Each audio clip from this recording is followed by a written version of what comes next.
Hi friends, ನಮಸ್ತೆ. ಇಂದು ನಾವು ಒತ್ತಕ್ಷರಗಳನ್ನು ನೋಡೋಣ.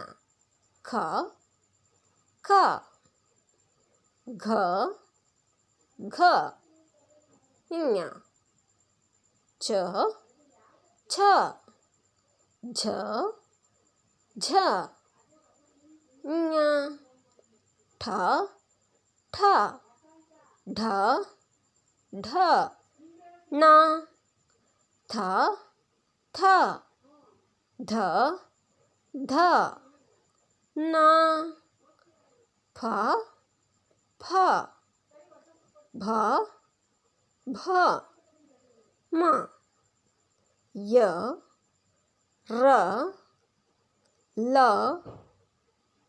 ವ, ಶ, ಶ, ಸ, ಹ, ಳ. ಒತ್ತಕ್ಷರಗಳ ಈ ಪುಟ್ಟ ವಿಡಿಯೋ ಇಷ್ಟವಾದರೆ ಸಬ್ಸ್ಕ್ರೈಬ್ ಮಾಡಿಕೊಂಡು ಪ್ರೋತ್ಸಾಹ ನೀಡಿ. ಧನ್ಯವಾದಗಳು.